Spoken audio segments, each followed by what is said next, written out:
बारी लगाने के लिए ऑफिस आया था। मुझे पता लगा कि आप सब लोग यहाँ हैं, तो मैं क्या आप सबसे भी रूबरू होकर के जाऊं। पिछले कुछ दिनों से, पिछले एक वर्ष में जो भाजपा की सरकार रही है, जिस सरकार को कांग्रेस की मेहरबानी से बनी, उस सरकार ने एक साल की अपनी बहुत सी उपलब्धियां गिनाई। जो कमियां और खामियां थी उनका जिक्र नहीं किया, केवल जो कागजों में इन्होंने खाना पूर्ति करी उसके बारे में आपके बीच में चर्चा करी। बड़े बड़े पोस्टर दिए अखबारों में, झूठ के पुलंदे लोगों के बीच में जाहिर करने का काम किया। इस सरकार में एक साल में और नए घोटाले हुए। उसमें धान का घोटाला था। इस धान घोटाले के अंदर जो लोग उसके जिम्मेवार थे उनके खिलाफ कोई कार्रवाई नहीं। 3 अफसरों को सस्पेंड किया गया, तीनों बहाल कर दिए थे। अंडर इंक्वायरी उनको बहाल करके इवन उनकी प्रमोशन की फाइल भी चला दी। उसके अलावा अभी अनिल विज का बयान आया पिछले हफ्ते में कि उसी के एक डिपार्टमेंट में पहले 1300 करोड़ का घोटाला बताया, फिर 1500 करोड़ का बताया। जब एक मंत्री अगर ये कहता है कि मेरे डिपार्टमेंट में 1300 करोड़ का घोटाला है और वो चीफ मिनिस्टर को लिखता है कि इसकी जांच होनी चाहिए, फिर वो मंत्री किस चीज का है? पहले तो किसी भी मंत्रालय में अगर कोई छोटी मोटी घटना घट जाती थी तो मंत्री उसकी जिम्मेवारी लेकर पद से इस्तीफा दे देता। अब पहले घोटाला करते हैं और जब लगता है घोटाला उजागर होगा, पता लगेगा, तो फिर कहीं ना कहीं बचने के लिए मुख्यमंत्री को सुपारिश कर देते हैं। और मुख्यमंत्री भी उस पर कार्रवाई करने के बजाय 3 अधिकारियों की कमेटी बना देता है ताकि उसको ठंडे बस्ते में डाल दिया जाए। जैसे शराब घोटाला इन्होंने 3 बार जांच करा के और आखिर उसको डस्टबिन में डाल दिया। उसी तरह से मुझे लगता है कि ये जो घोटाला हुआ है 1500 करोड़ का, इसको अलग अलग जांच कराएंगे, जांच करा करके इसको भी कहीं ना कहीं डस्टबिन में डालने का काम करें। सबसे बड़ा तो ये भ्रष्टाचार इस एक साल में हुआ है। कोई दिन ऐसा नहीं है जिस दिन घोटाला ना हो किसी ना किसी डिपार्टमेंट में। उसके बाद सबसे बड़ी उपलब्धि ये रही है कि बारिश की वजह से किसान की लाखों एकड़ जो फसल खराब होगी, जो पिछली फसल खराब हुई, नई बुआई नहीं कर सके, उन किसानों को और कैसे कमजोर किया जाए, सोची समझी षड्यंत्र के तहत उनको मुआवजा ना देना और उनके खेत का पानी ना निकालना, ये सबसे बड़ी उपलब्धि सरकार की दूसरी है। तीसरी जो सरकार की उपलब्धि है वो है बेरोजगारी। पिछले दिनों एसडीओ की भर्ती की गई। 90% एसडीओ जो है बाहर के लगाए गए, बिना पर्ची बिना खर्चे की बात करने वाले लोग। अगर 90% बाहर के लोगों को नौकरी यहां देंगे प्रदेश में, तो हरियाणा प्रदेश का पढ़ा लिखा नौजवान कहां जाएगा? उसके अलावा एक और बड़ा भ्रष्टाचार हुआ। एग्रीकल्चर के अंदर 8 एसडीओ प्रमोट किए गए। एसडीओ प्रमोट होने चाहिए थे एग्रीकल्चर बीएससी या एग्रीकल्चर एमएससी, इन्होंने प्रमोट किए केमिस्ट्री के। केमिस्ट्री का जो स्टूडेंट है उसका एग्रीकल्चर से क्या संबंध है? उसका तो दूर दराज का ही संबंध नहीं रहा। उनसे 8-8 लाख रुपए लेकर के इन्होंने प्रमोट कर दिया। जब एग्रीकल्चर के जो बीएससी एमएससी लड़के थे हाई कोर्ट गए, तो फिर कहीं कोर्ट में जाने के बाद उनको राहत मिली। उसके अलावा इस सरकार के अंदर राव नरवीर सिंह ने एक आरोप लगाया भी। आपके एक कौन से चैनल का कोई कॉन्क्लेव चल रहा था, इंडिया न्यूज का था। उसमें ये कहा कि हमारे सारे अधिकारी जो है भ्रष्ट है, सब मंथली लेते हैं। अगर एक मंत्री ये कहता है कि अधिकारी सारे के सारे मंथली ले रहे हैं, तो फिर इसका मतलब ये भ्रष्टाचार तो ऊपर से आए। अधिकारियों की हिम्मत नहीं हो सकती कि वो अकेले अपने बलबूते पे, अपने दम पे किसी से पैसा मांगे।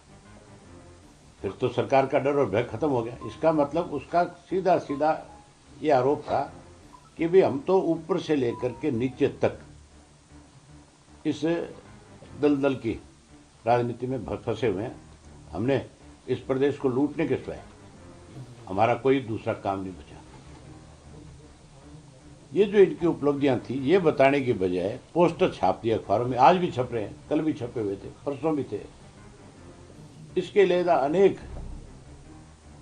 जो आपका ये बना रखा है जो लाडो लक्ष्मी जो है, उस लाडो लक्ष्मी के अंदर बड़ा घोटाला किया व्यक्तियों ने।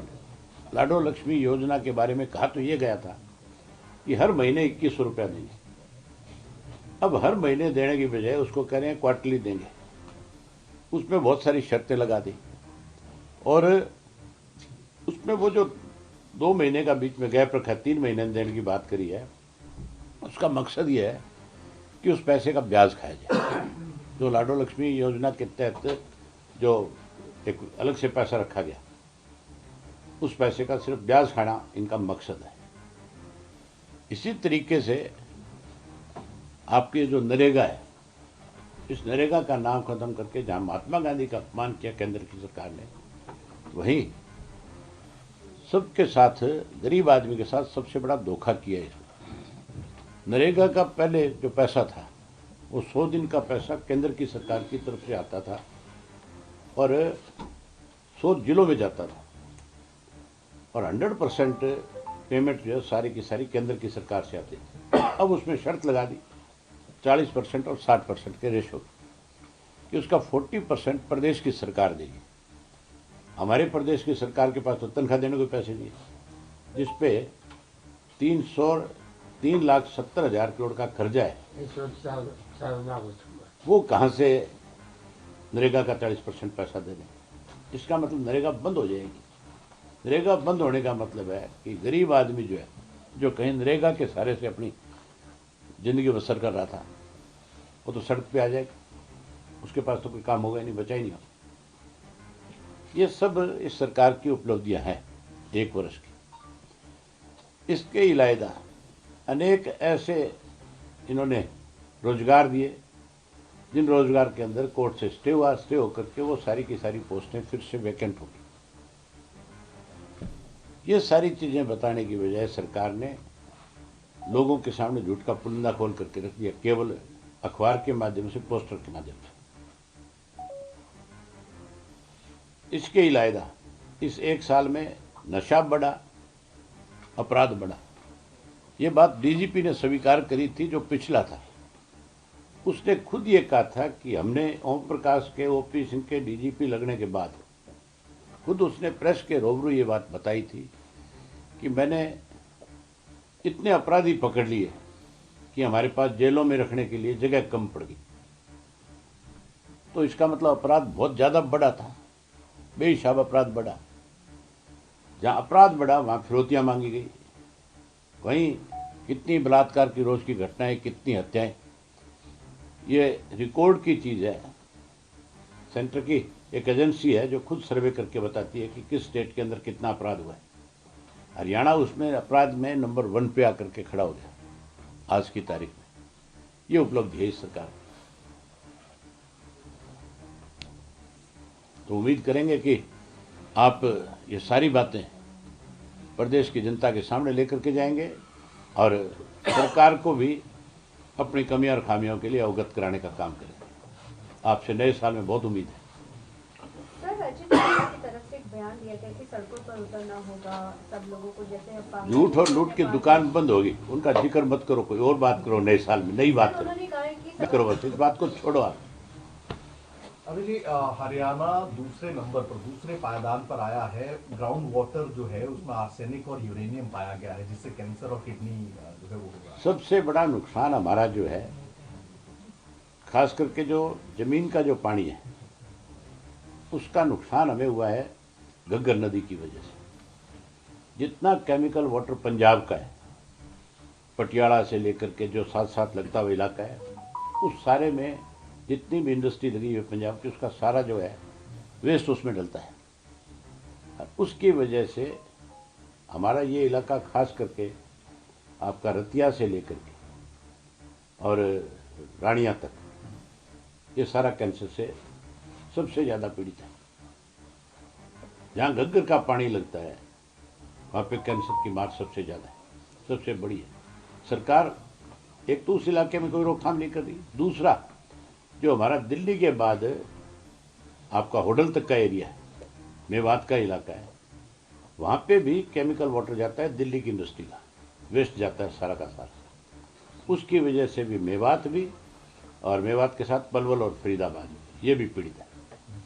यहाँ पे भी कैंसर की बहुत बड़ी शिकायत है, बहुत सारी बीमारियों की शिकायत है। वहाँ तो आप जो आपकी ये जो जाती है कैनाल जो मेवात वाली, उसके ऊपर तो आप खड़े नहीं रह सकते, इतनी ज़्यादा स्मेल है उस पानी की। सरकार का इन चीज़ों पे कोई ध्यान नहीं है। सरकार तो केवल एक काम में लगी, 1 साल की एक और उपलब्धि है सरकार, कॉलोनियों की भरमार कर दी इन्होंने।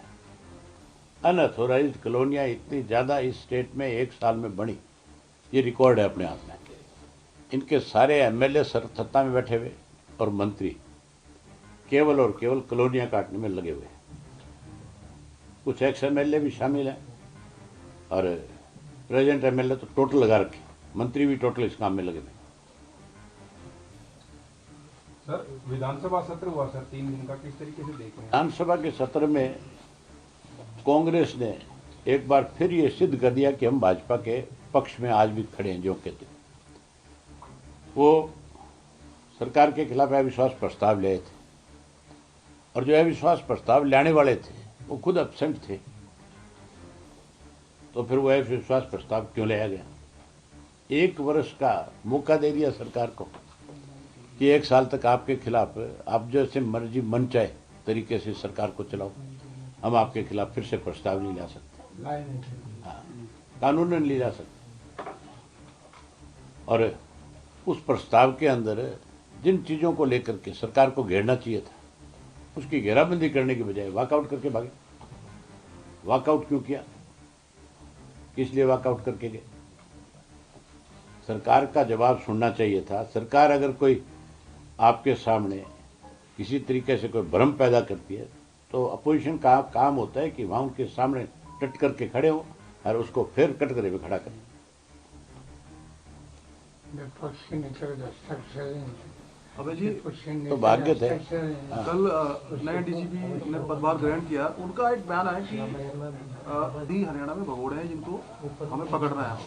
आप जैसे जिक्र कर रहे थे कि आप इस चीज से अंदाजा लगा लें कि इस प्रदेश का बेड़ा गर्क कर दिया इस सरकार ने। नया डीजीपी बनते ही सबसे पहले जिसका ये बयान आता है कि 10,000 अपराधी ऐसे हैं इस प्रदेश के जो भगोड़े हैं।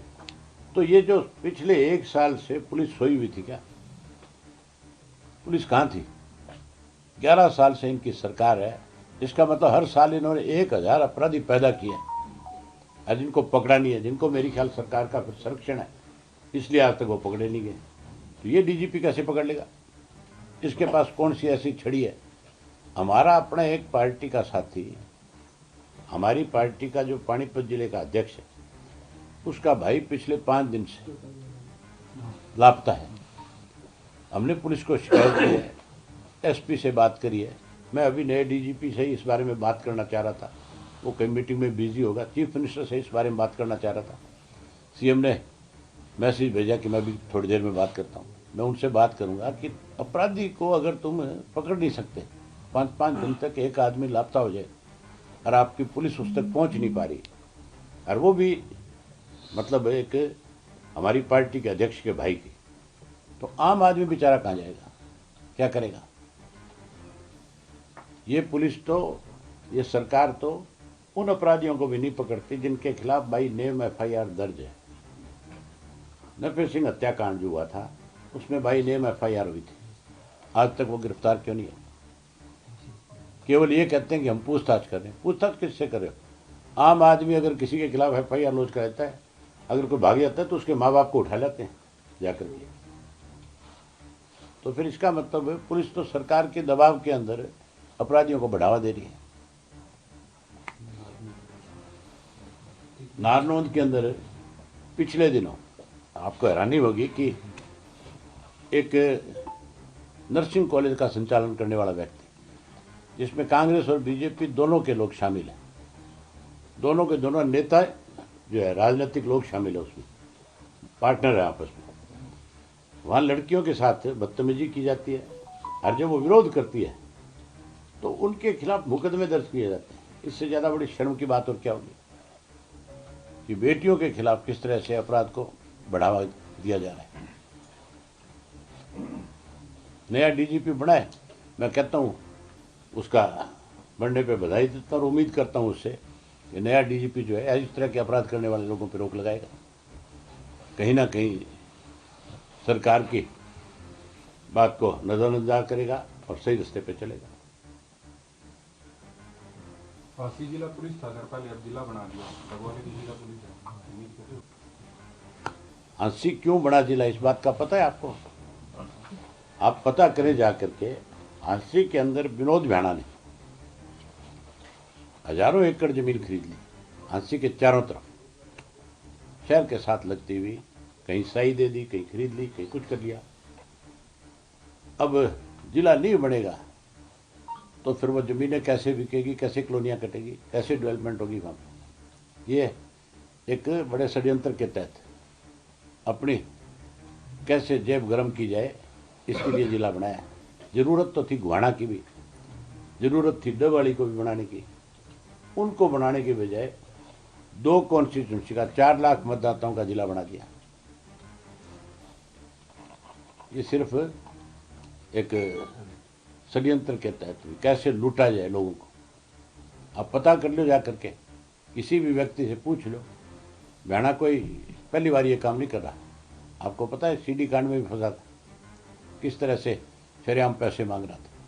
ये सरकार कांग्रेस की बीजेपी की थी जो मिल करके चलती थी, इन्होंने ऐसे अपराधियों को छूट दे दी थी। हमारी सरकार बढ़ने के बाद हम 100% इन लोगों के खिलाफ फिर से नए सिरे से इंक्वायरी कराएंगे उन सारी चीज़ों की। अरे इंक्वायरी करा करके दूध का दूध और पानी का पानी करके देंगे। ये कैसे हो सकता है कि कोई आदमी अपराध करे फिर सरकार के संरक्षण में रह करके बच जाए?